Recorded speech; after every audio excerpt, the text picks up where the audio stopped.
তুমি আমার, তুমি সবার রব, যে তুমি সারা মাখলুকাতে। যে ডিউটি পয়গম্বর দিয়ে গেছেন উলামায়ে কেরাম মসজিদে খুতবার মাধ্যমে, খেতাবতের মাধ্যমে, লিখনির মাধ্যমে, ওয়াজ নসিহত, তাফসীর, দাওয়াত বিভিন্নভাবে পড়ানির মাধ্যমে, দর্শের মাধ্যমে উলামায়ে কেরাম এইগুলি করতেছেন। এই জন্য ওইটা বরদাস্ত হয় না। ওরা বরদাস্ত না হওয়ার কারণে দেখেন না, একবার কয়ে আমরা জঙ্গি, একবার কয়ে মৌলবাদী, আরেকবার কয়ে এইটা, আরেকবার কয়ে সন্ত্রাস, আরেকবার কয়ে মাদ্রাসায় সন্ত্রাস তৈরি হয়। এইগুলি বন্ধ করো, কোনোভাবেই পারে না। পরে কয়ে মাদ্রাসা চলে কি দিয়া? কুরবানির চামড়া দিয়া। চামড়ার দাম কমাইতে কমাইতে এখন চামড়া মানুষে ফালাই দেয়। ঠিক না বেশি? এটা দেও পারে না। মানুষ 1 মণ 2 মণ 3 মণ করে মৌসুমী ধান কালেকশন দিত কওমি মাদ্রাসাগুলি, এইগুলিও বন্ধ করছে।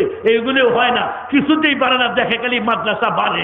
এখন করোনা ভাইরাসের দোহাই দিয়া কতদিন বন্ধ রাখছে, দেখে এইভাবেও পারে না। এখন করছে ওয়াজ মাহফিলের পিছনে। তার কারণ একজন মৌলবী কথা কয়, হাজার হাজার মানুষ ঘন্টার ঘন্টা বসে থাকে। ব্যাপারটা কি? এটা কি জাদু জানে? এই সমস্ত ষড়যন্ত্র বাংলাদেশের না, বাংলাদেশের মুসলমানের না, বাংলাদেশের মন্ত্রী পরিষদের না, বাংলাদেশের কারো না। এই সমস্ত ষড়যন্ত্র ইহুদিরা ছাড়া, খ্রিস্টান বেঈমান যেগুলি কুকুর আর শুকর খায়, ওদের ছাড়ায় মুসলমানের কলিজায় আগুন ধরে দিতেছে। ইসলামকে ধ্বংস করার জন্য।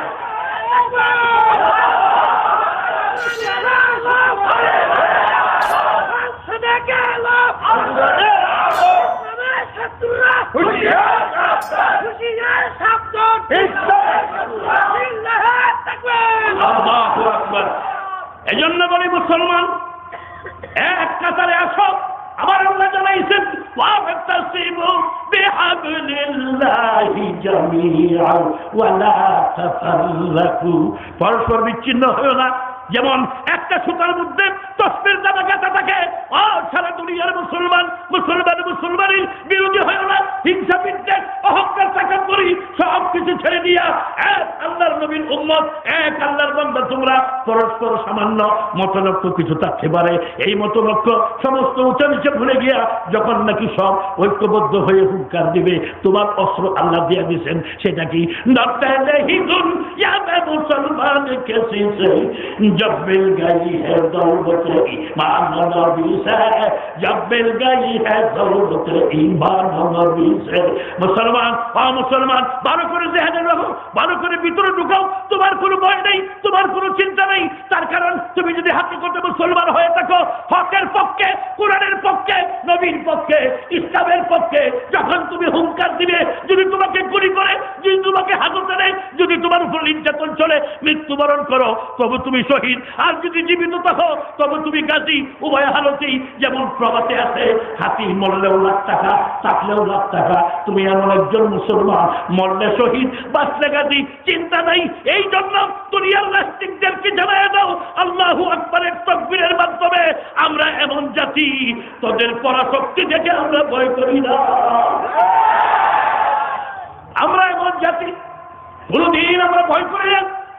তার কারণ আমরা মুসলমান তো এমন জাতি, ওরা যখন জঙ্গলের পাশ দাঁড়াইয়া ডাক দেয়, হ্যাঁ জঙ্গলের ভাগ লোকেরা কথা শুন, সঙ্গে সঙ্গে ভাগ লোক চলে আসে। জোরে ফেলে সুবহানাল্লাহ। আফ্রিকাতে গিয়েছিলেন হযরত উকবা বিন নাফে রাদিয়াল্লাহু তাআলা আনহু। মদিনার মুসলমানের জবাব দিয়ে আফ্রিকাবাসীকে বললেন, আমাদেরকে একটু জায়গা দাও, খানা দিতে হবে না, বিস্তা কাপড় দিতে হবে না, সব দিয়ে আসছি, শুধু একটু মুসাফির খানা, আমরা থাকবো। ওই দেশের লোকেরা রাস্তা দেখাই দিল এমন দিকে যে রাস্তায় গেলে বাঘ ভাল্লুক ছিঁড়ে ফেলে খেয়ে ফেলবে, আক্রমণ করবে, বাঘ ভাল্লুকের মুখে পড়ে যাবে মুসলমান সরল সোজা, জানে না, রাস্তাঘাট চিনে না, নতুন গেছে সফরে। ওই রাস্তায় যাইতে যাইতে যখনই আফ্রিকার জঙ্গলের মধ্যে গিয়ে পড়ছে, বড় বড় বাঘ ভাল্লুক হুঙ্কার মেরে আক্রমণ করার জন্য আসতেছে। যখন একদম নিকটে আসলো, হযরত উকবা বিন নাফে রাদিয়াল্লাহু তাআলা আনহু ডাক দিলেন, হ্যাঁ আফ্রিকার জঙ্গলের বাঘ ভাল্লুকেরা, আগে একটা কথা শুন, তারপরে আক্রমণ কর। আমরা মুসলমান, আমরা আখিরি নবীর সাহাবী, আমরা অন্য কেউ না, আখিরি নবীর সাহাবী। হাদিস শরীফে ঘটনা আসছে, হযরত সফিনা একজন সাহাবী ছিলেন, জিহাদের মাঠে যখন যাইতেন 5-7 জনের সামনা একা কাঁধে নিয়ে যাইতেন। আল্লাহর নবী বলেন, মানুষের জাহাজ চলে পানি দিয়া, আমি নবীর জাহাজ চলে শুকনা দিয়া। এই জন্য তাকে বলা হইতো সফিনা। এই সফিনা একবার জিহাদের বাটে কাফেলা হারিয়ে গেলেন, উনি এস্তেঞ্জা সারতে গেছেন, আইসা দেখেন কাফেলা চলে আসছে, পাহাড়ি পথ, এখন কাফেলা পাইতেছেন না। আর সফিনাকে একা দেখে বড় এক বাঘ হুঙ্কার মেরেই সামনে হা করে আসতেছে, আর সফিনা দাঁড়িয়ে গেছে। যখন কাছে আসছে বাঘ, হযরতে সফিনা বলেন, হাই মাথা নিচু কর, আমি মদিনার সাহাবী।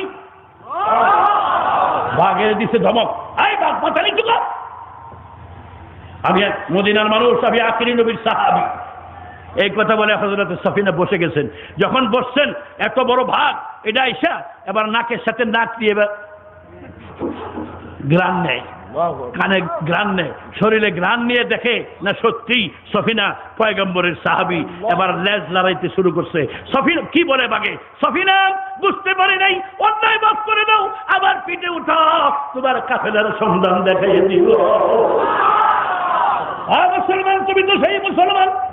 যুবক বাবারা, তুমি তো ওই যুবক যে যুবকদের জন্য পয়গম্বর বলেন, যেমন নাকি সাদির কিতাবে লেখে, দরজওয়ানি তওবা কান্দান শিওয়ায়ে পয়গম্বরি ওয়াকফিনি দুর্গে জান মিশাওয়াজ পরহেজগারি। যুবকেরা মনে রাখো, যৌবনে তওবা করা, ইস্তেগফার করা, আল্লাহর দরবারে ইবাদত করা, এটা পয়গম্বরের স্বভাব। জোরে জোরে করে সুবহানাল্লাহ। আর যদি যৌবন হারিয়ে যায়, বার্ধক্য আসলে রাস্তার মধ্যে খুঁজে পাওয়া যাবে না।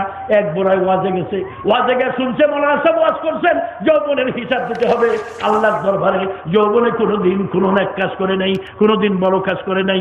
ওয়াজেতে যাওয়ার বেলায় এবার রাস্তায় গিয়ে তালাশ করে, আরেক যুবক বলে, জুয়ানে গো সেবা ফিরে দিলাম সেগম কাজ দেই চেগমে গেছি দরিলা, সেগম কাজ দেই চেগমে গেছি দরিলা। যুবক বলে, বাবারা, বুড়া বাবাজি, কি হারাইছেন রাস্তায়? টাকা পয়সা, দুনিয়ার কোন দমরত্ব যদি হারাইয়া থাকেন বলেন, আমি এটা দেখাই দেই। জুয়া বাসটা ডাকি দেয় কোশটা কান্দন, জুয়ানিরা দরিলা কারদান্দন। বৃদ্ধ ব্যক্তি বলে, বাবারে, এই রাস্তায় চলাফেরা করে যৌবন হারাইছি। গত রাত্রে ওয়াজে গিয়েছিলাম, মৌলানা সাহেব ওয়াজ করছে, যৌবনের হিসাব মাওলার দরবারে দিতে হবে।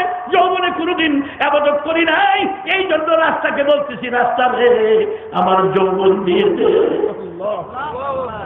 জোয়ানে গুপ্তে বাপিরে তুকাইয়াবি জওয়ানিরা, আরে কাছে হাত গজ নবিয়া পদ দুবারা জিন্দেগানিরা। পাবে না, পাবে না, রাস্তায় তালাশ করে। যুবক বলে, ও মিয়া, তুমি কি আর জুলেখা হইছো যে ইউসুফ আলাইহিস সালাম দোয়া করবে? 82 বছরের যুবতী, 82 বছরের বৃদ্ধা মহিলা 25 বছরের যুবতী হয়ে যাবে। জুলেখার জন্য দোয়া করছিলেন ইউসুফ আলাইহিস সালাম। লম্বা ওয়াকিয়া, ওইদিকে যাব না আমার বাবারা। এই জন্য এই জিন্দগিটা একদম ছোট, একদম অল্প সময়, কথা ঠিক না বেঠিক? একদম ছোট একটা জিন্দগি রে বাবা। হুনাই উমরে মিসলে পারফেকশন রফতা রফতা চুপকে চুপকে দম বদম, রফতা রফতা চুপকে চুপকে দম বদম। বুজুর্গরা লেখেন, যেমন বরফের পানি, একটা জমা বরফ রাখলেন, কিছুক্ষণ পরে এসে দেখবেন বরফটা গলে গলে জায়গাটা নাই, শুধু জায়গাটা ভিজা, বরফ দেখা যায় না। তোমার আমার জিন্দগিটাও বরফের মতো গলে গলে শেষ হয়ে যায়। যতই সামনে যাইবা খবরের দিকে যাইতেছ, ঠিক না বেশি? এই জন্য নবী বলেন, আমার উম্মতের এমন একটি জগৎ কবর, যে কবরে তোমার একজন সাথী উদার। তাই মুসলমান হও। হযরত উকবা বিন নাফে বলেন, হ্যাঁ, আফ্রিকার জঙ্গলের ভাগ ভাল্লুকেরা একটু পরে আক্রমণ কর, আমরা মদিনার মুসলমান রে আখিরি নবীর সাহাবী। বলার সঙ্গে সঙ্গেই ভাগ ভাল্লুকগুলি, বলার সঙ্গে সঙ্গেই ভাগ ভাল্লুকগুলি এমন ভাবে দাঁড়ায় গেল, একটি কদম আর সামনের দিকে যায় না। জোরে কন্যা সুবহানাল্লাহ। এখন সামনেও যায় না, পিছেও যায় না, জঙ্গলেও রিটার্ন যায় না, আবার মুসলমানরা আক্রমণ করে না, দাঁড়াই রয়েছে।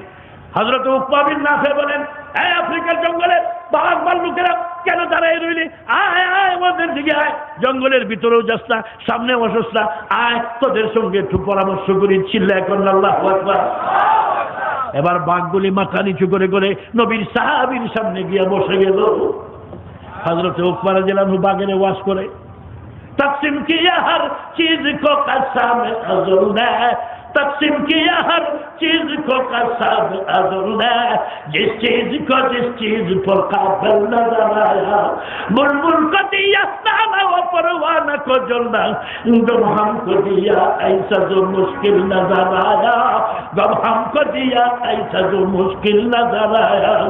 आकाश के मदीना रो बेरम खैर नियम दोस्त, आकाश के मदीना रो बेरम खैर नियम दोस्त, सर आकी बतंदर से दीना रो बेरम काद, सर आकी बतंदर से दीना रो बेरम काद, खाही मुतमत्ते सभी अज़नियत दुनिया, बाखल के करम कुंच खुदा बातु करम काद, बाखल के करम कुंच खुदा बातु करम काद। अल्लाह আকবার।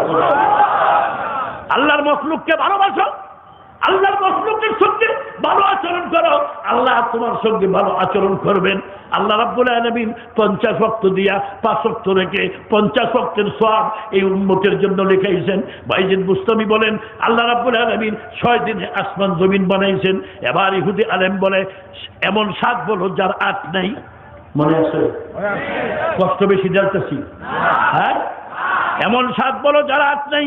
হযরত বাইজিদ বুস্তামি বলেন আল্লাযী খালাকা সাবআ সামাওয়াতিন তিবাকা, আমার আল্লাহ স্তরে স্তরে 7টি আকাশ বানাইছেন, 8 নাই।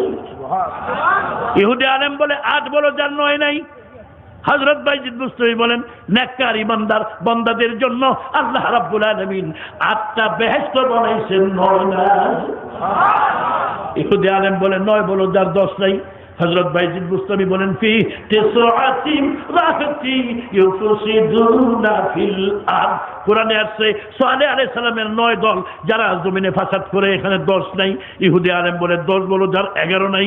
বাইজিদ বুস্তামি বলেন ওয়াল ফাজরি ওয়া লায়ালিন আসরি, আল্লাহ 10 রাতের কসম খাইছেন, 11 নাই। ইহুদি আলেম বলে 11 বলো যার 12 নাই। হযরত বাইজিদ বুস্তামি বলেন ইউসুফ আলাইহিস সালামের 11 ভাই 12 নাই। ইহুদি আলেম বলে 12 বলো যার 13 নাই। বাইজিদ বুস্তামি বলেন আল্লাহ পাক রব্বুল আলামিন বছরে 12টা মাস বানাইছেন, 13 নাই। ইহুদি আলেম বলে 13 বলো যার 14 নাই। 13 বলো যার 14 নাই।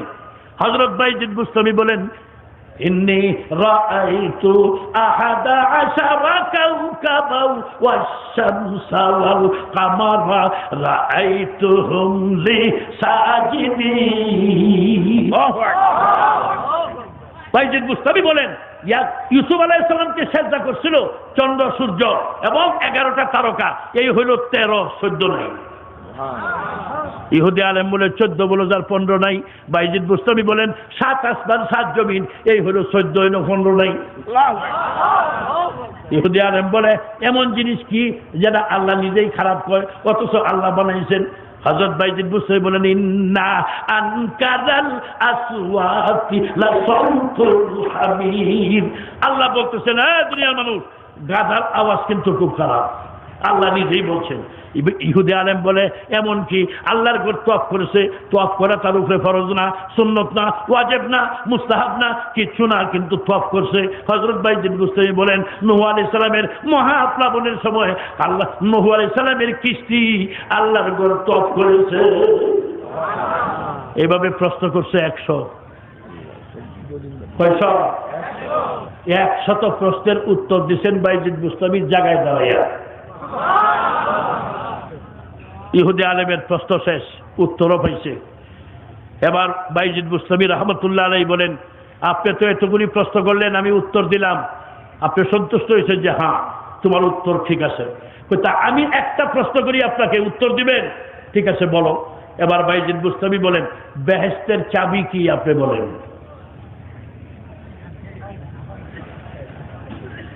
ইহুদি আলেম একবার এমনি তাকায়, একবার এমনি তাকায়, উত্তর দেয় না।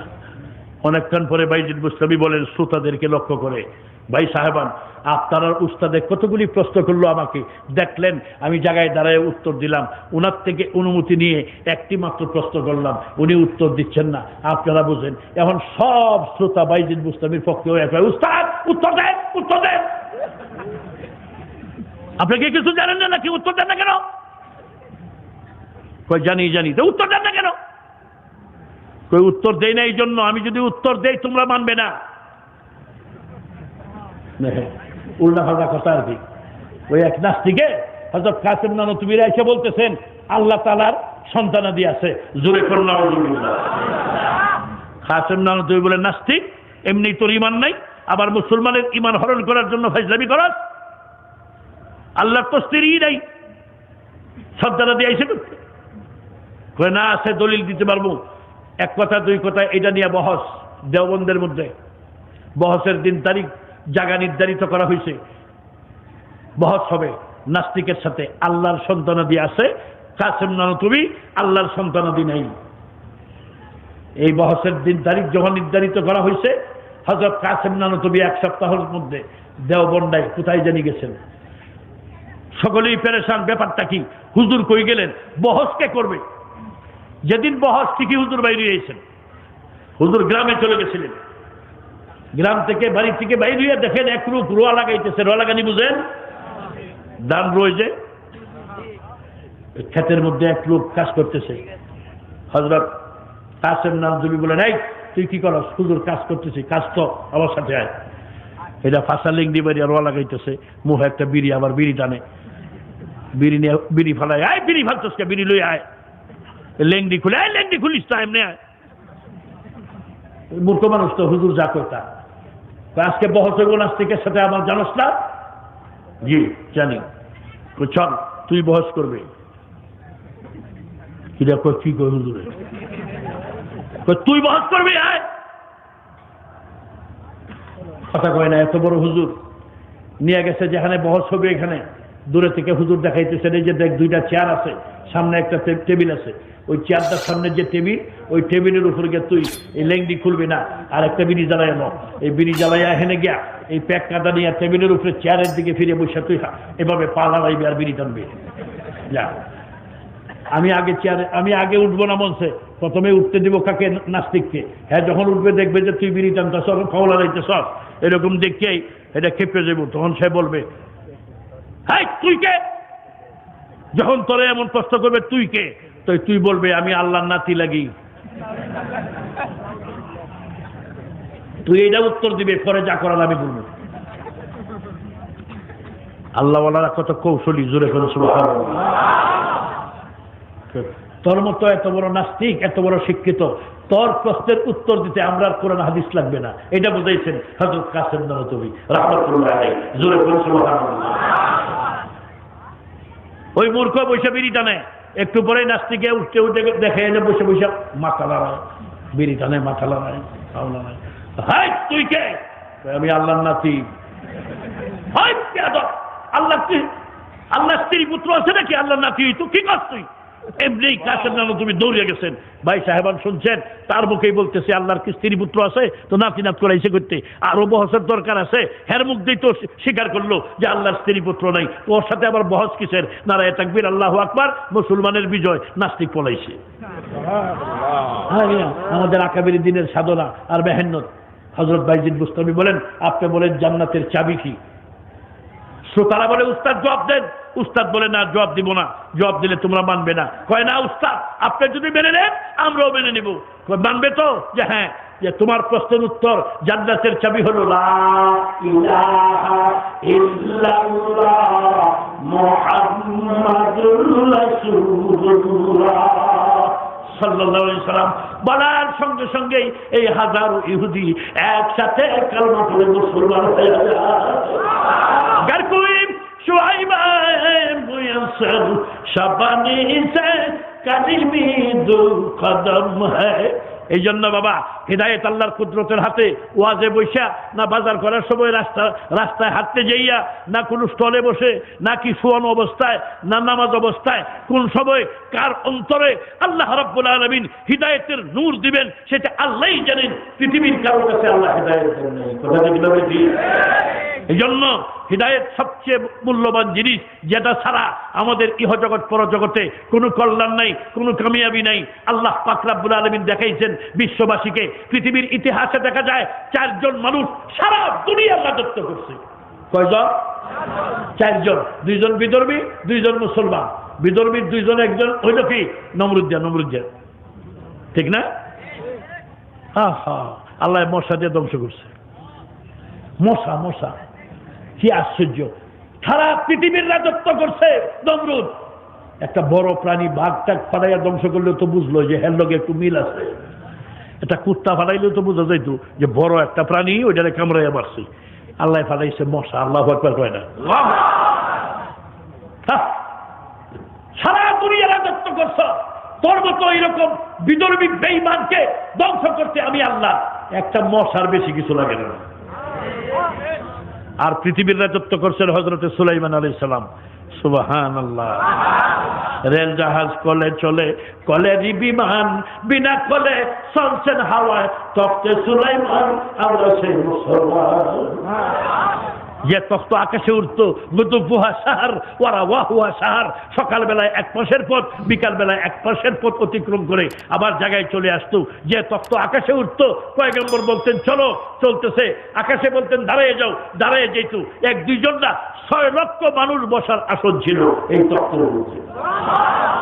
আল্লাহ দেখাইছেন এত বড় রাজত্ব। বাসুলাইমান দাদে মন ক্যান্সার বাড়ি সুবতে আইনি খাতেমাস দেবপরি, জিন ফরিদ দেও দানব ওইগুলোরও বাচ্চা সুলাইমান আলাইহিস সালাম, মশা মাছিরও বাচ্চা। মশা হিসাব বিচার দেয়, আয় সুলাইমান নবী আপনি তো আমারও বাচ্চা, বাতাসেরও বাচ্চা, কারণ বাতাস তো আল্লাহ আপনার অধীন করে দিয়েছে যে হ্যাঁ। সুতরাং বাতাসের বিরুদ্ধে বিচার দিলাম।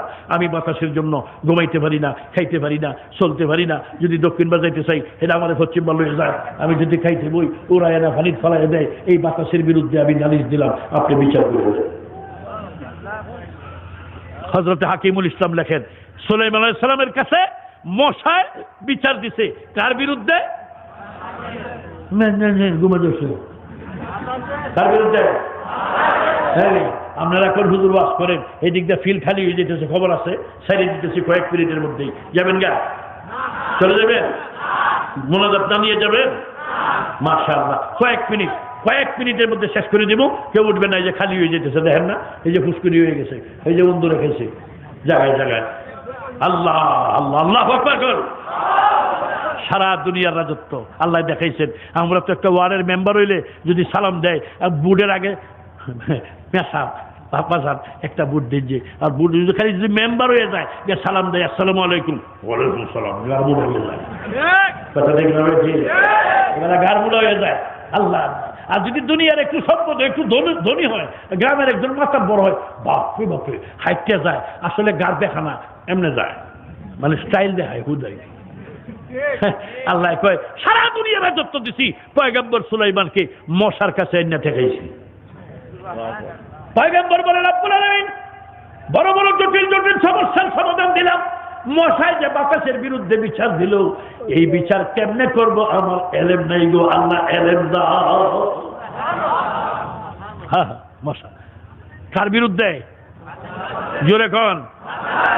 বাতাস কত বড় শক্তিশালী। তিরমিজির হাদিসের মধ্যে আসছে, আল্লাহ যখন প্রথম জমিন বানাইছেন, জমিন কাঁপতেছিল, লড়তেছিল, জায়গায় জায়গায় পাহাড় বসাইয়া জমিনে ফেরেক লাগাই দিয়েছেন, তখন জমিন শক্ত হয়ে গেছে।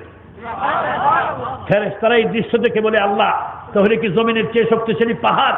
আল্লাহ বলেন হ্যাঁ, জমিনের চেয়ে শক্তি পাহাড়ের, যে কারণে সারা জমিন বসে গেছে, মাঝে মধ্যে পাহাড় বসাইছি। আবার ফেরেশতারা বলে আল্লাহ জমিনের চেয়ে শক্তিশালী পাহাড়, পাহাড়ের চেয়ে শক্তিশালী আরো কিছু তুমি বানাইছো? আল্লাহ বলেন হ্যাঁ, পাহাড়ের চেয়ে শক্তিশালী আমি লোহা সৃষ্টি করেছি। জোরে বল সুবহানাল্লাহ। ফেরেশতারা বলে আল্লাহ জমিনের চেয়ে শক্তি পাহাড়ের, পাহাড়ের চেয়ে শক্তি লোহার, লোহার চেয়ে শক্তি আরো কিছু আছে। আল্লাহ বলেন হ্যাঁ, লোহার চেয়ে শক্তিশালী আমি আগুন সৃষ্টি করছি। ফেরেশতারা বলে আল্লাহ জমিনের চেয়ে শক্তি পাহাড়ের, পাহাড়ের চেয়ে শক্তি লোহার, লোহার চেয়ে শক্তি আগুনের, আগুনের চেয়ে শক্তিশালী আরো কিছু আছে। আল্লাহ বলেন হ্যাঁ, আগুনের চেয়ে শক্তিশালী পানির সৃষ্টি করেছে।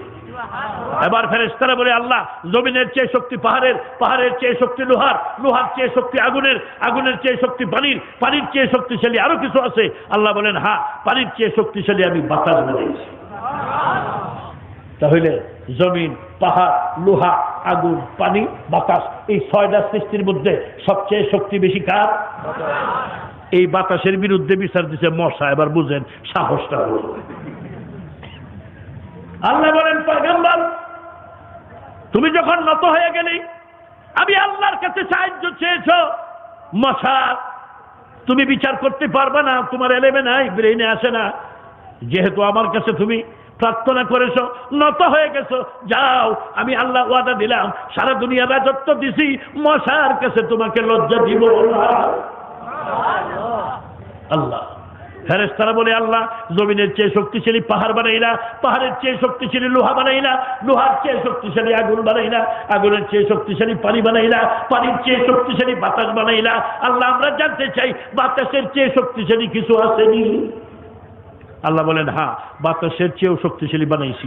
ওইটা কি কইতাম? বলবো নাকি? আপনারা জানেন মনে হয়, জানেন না? বাতাসের চেয়ে শক্তিশালী আল্লাহ কি বানাইছেন এটা বলবো? বললে আমল করবেন তো? কে কে আমল করবেন? মাশাআল্লাহ, আল্লাহ কবুল করুক, বলেন আমি। আল্লাহ কয় বাতাসের চেয়ে শক্তিশালী বানাইছি। বনি আদম যখন সে পরিশ্রম করে মাথার গাম পায়ে ফেলে অর্থ সম্পদ কামাই করে, এই মোহাব্বতের অর্থ সম্পদ যখন আমার রাস্তায় দান করে, এই দানের শক্তি সবগুলি চেয়ে বেশি। কবে আপন করে আল্লাহ